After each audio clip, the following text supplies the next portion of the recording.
Welcome back to the channel. This is the Action Figure Grader, and we're going to look today at some recent sales for the vintage collection.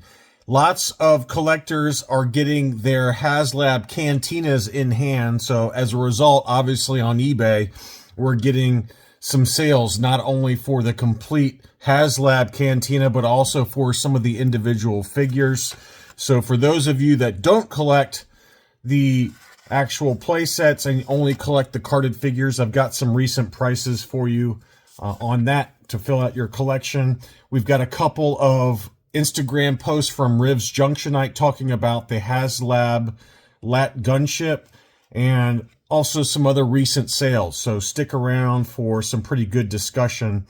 I do need to say thank you to a YouTube new channel member, and Cammy's Collectibles Cameron was kind enough to sign up as an AFG Gold member on my YouTube channel, and I want to tell you thank you very much, Cameron, for doing that. You always comment on my videos and really support the channel, so I just want to say thank you very much for becoming an AFG Gold member on my YouTube channel. And so just before we dig in, I just want to say thanks again for everyone that helps support the channel, not only on YouTube, but also on Patreon. Really appreciate you guys. Okay, so some pretty good data here. And I wanted to start off, as always, during Haslabs with my favorite Instagram follow, and that's Riv's Junctionite. And it's a little complicated, so you're going to have to stick with me on some of these. But on this one, he looked at kind of first day versus last day, and obviously for the gunship, we don't have the last day data because it hasn't happened yet. And what he looked at was the percent backers on the first day versus the last day, and you can see that the Razor Crest had a huge push right at the very end. The Cantina also had a relatively big push versus the first day, and the Rancor, did not, and obviously that did not fund.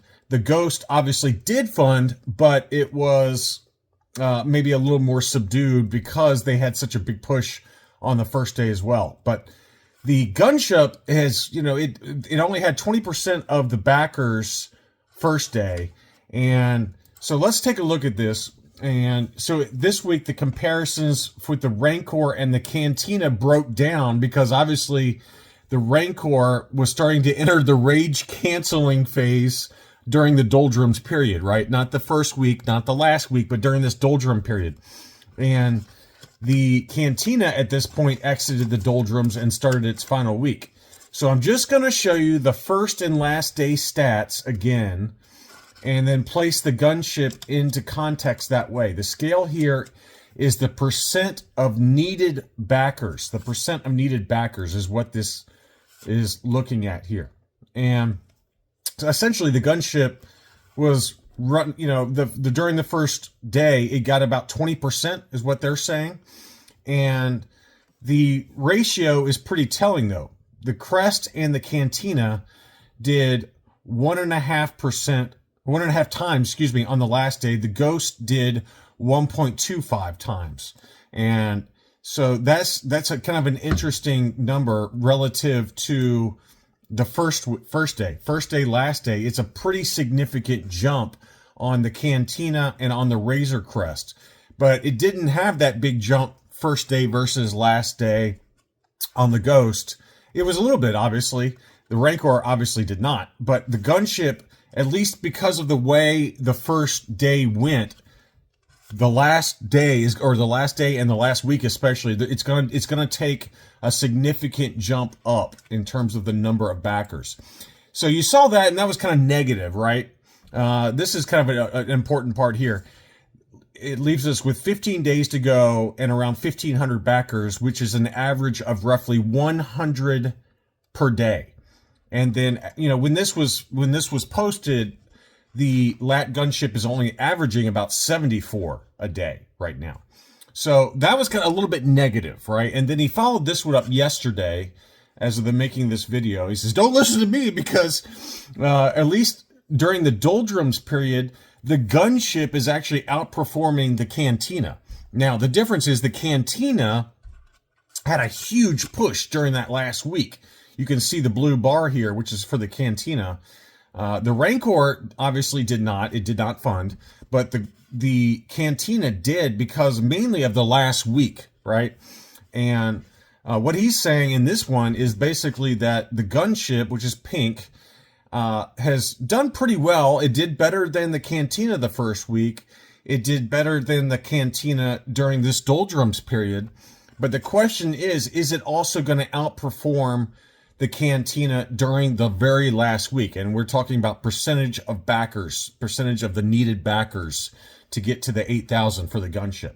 So, and he's got a really long kind of post here about that, but it gives you hope, right? If you're a Cantina, if you're a gunship backer, this kind of data gives you hope that it's going to fund. And so as of today, which is August 26th, we got 13 days, 15 hours left, and we're sitting at 3,775 backers, which is not even half of the total needed of 8,000. So it's going to take a pretty big push, not only during this doldrums period, but also during that last week to get it funded. And I think we can all agree that most likely that none of the tiers are going to unlock unless we have a pretty shocking final week there. And he kind of projected during one of these posts, he says, if there's an exceptionally big surge, we might get 3,000 backers on the last day. But realistically, it's probably going to be more like 2,500. And 2,500 combined with what we have here, that puts you at, not even enough to get to 8,000. But again, we've got 13 days of doldrums period. If you do like 74 to 100 during these doldrums days, and then during that last week especially, you get over that 3,000-ish number, I think you're going to be pretty good. I think you'll probably hit the target. So we'll see. But interesting data, probably more than you wanted to talk about. I wanted to, again, just say, give credit where credit is due. Riv's Junctionite provides all of this data, usually on a weekly basis. This week, he provided two graphs and kind of number crunching. So make sure to go follow him on Instagram. It's a good follow for this kind of information if you like data. All right, so now we've got some interesting sales for the vintage collection on eBay. And this seller had both. It's a lot of two for the same 3-pack of a 3-pack that were Target exclusives. These are obviously huge items, but it's the same ones. But they were auctioned off. The Imperial Set, Bespin Alliance, and Hoth Rebels, 2 sets of them. The shipping was $22. I can promise you it was more than that. But those two together sold for $183 plus $22 shipping. So about $100 a piece for those. Pretty good deal there at an auction.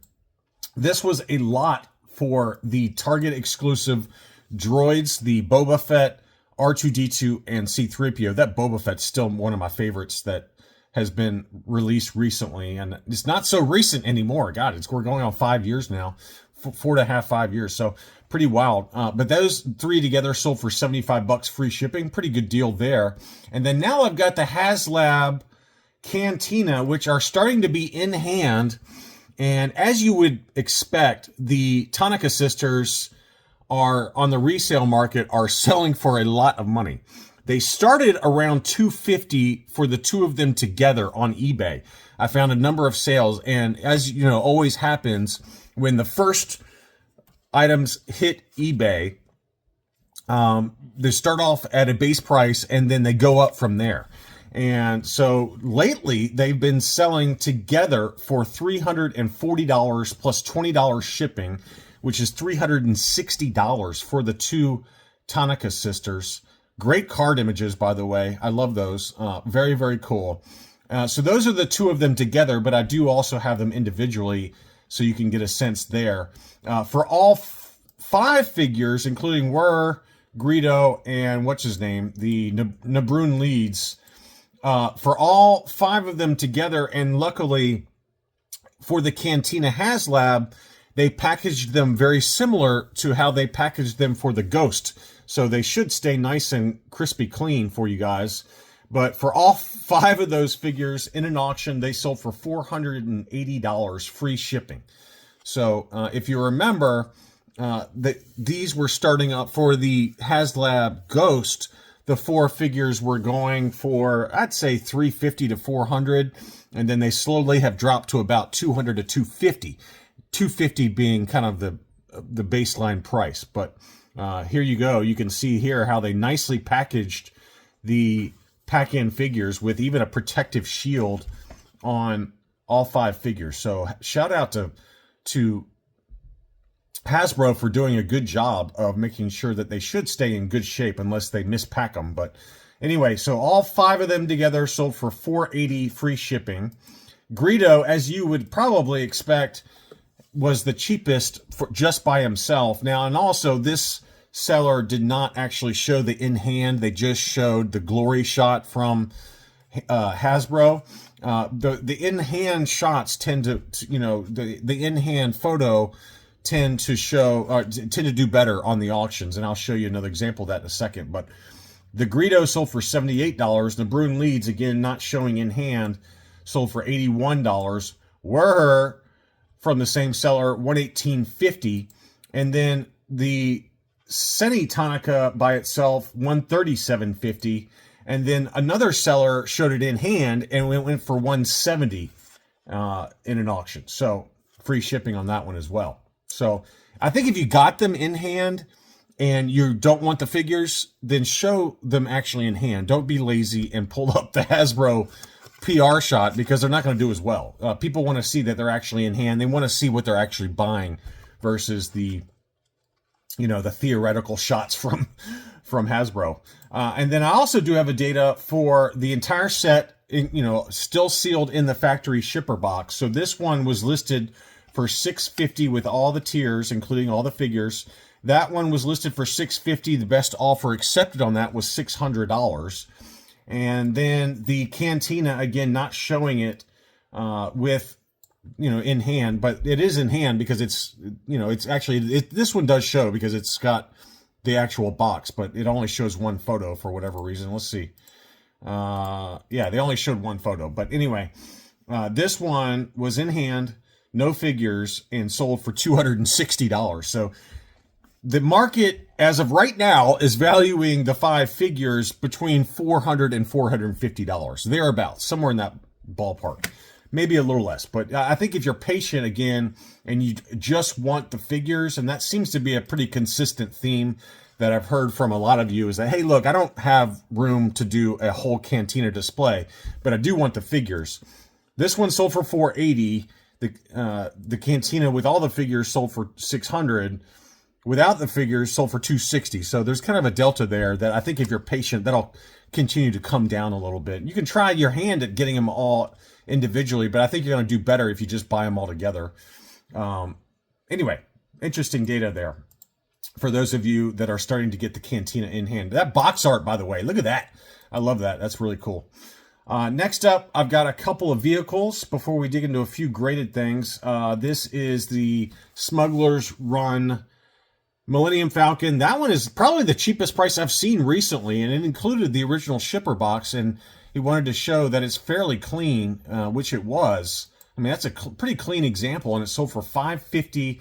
It did have $100 shipping, so I did not see that. So $650, which is still a little bit cheaper than where we've seen this thing sell recently. We saw into the $7s here recently from Star Wars Galaxies and a few other sellers. And we did have yet another sale for the Republic gunship. Now, this box was not great shape. It had a huge crease going on it. It still sold at $680. $680. So at least as of right now, there has been no let up on the prices for the Toys R Us exclusive Attack of the Clones gunship. I think if you're patient, this one will probably come down. I really do, because it seems like, I mean, I'm just, the sense I'm getting, at first I didn't think it was going to fund the new Haslab gunship, but based on that last post from Rivs Junction, it feels like there's a pretty decent chance that the gunship is going to fund just the base model without the tiers. And this one should accordingly probably go down in price, but maybe I'm wrong. The Bantha is also in hand from collectors, and this seller had 4 of them in stock. All 4 of them sold immediately. Free shipping, $135. $135.49 free shipping on the Bantha. That's great box art as well. Really awesome. Next up, I've got a few graded items before we round this video up. This one was a Salacious Crumb. So some crazy person sent in the full Jabba the Hutt action playset, still sealed, just to grade the Salacious Crumb uncirculated designation. So I got an uncirculated 85 plus for the grade on that one. And you can see there, 85, 90, 95. It only gave it an uncirculated 85 plus. So that was pretty harsh, but that's what it got. Pretty cool item though, given how expensive the original from the Death Star SDCC Death Star box set goes for. So this one was an U85 plus and sold for $160, and they were also throwing in the Jabba the Hutt playset, the rest of them. So pretty good deal there. And another one of those first shot prototype Jabba the Hutts unpainted sold. This one's got no date stamps on the bottom. So this one is a true first shot prototype, and it was listed for $200 and sold for $180. I did find multiple sales between $165 and $180. So if they list another one, this is Figure Pro in China, but they do ship here to the US and people have received them, no problem. If he lists another one with best offer, I would offer $165 because he's accepted $165 for a complete one with the arms already. So try to offer that if he lists another one. Next up, I've got the 2-pack of Sabine Wren and Chopper, and these did sell. They were uncirculated 85 and uncirculated 80. One of my Patreon supporters did pick this up. I thought this was a good deal. He paid $190 for the pair of them, which I thought was a pretty decent deal for uncirculated designations for Sabine Wren and Chopper. And then finally, Kanan Jarrus sold. That one was a 9.0. This was the Haslab exclusive, though, and it sold for $190. So as you'd expect, the Haslab exclusives typically are, you know, a little bit more expensive. And that might be the first one that we've seen from the Haslab Ghost that's been graded. I don't remember any others off the top of my head that have been graded so far. So the Kanan Jarrus sold for, again, it was an AFA 9.0, non-uncirculated. Someone did not send in the entire Ghost just to get the figure's uncirculated designation, but that one did sell for $190. So if you enjoyed this video, don't forget to leave me a like. I really enjoy talking about the Haslab Lat, and I'm kind of curious to see what happens. I know a number of you have backed it, and hopefully it does fun. We'll see and do another check-in next week. Thank you as always for watching, and I'll be back soon.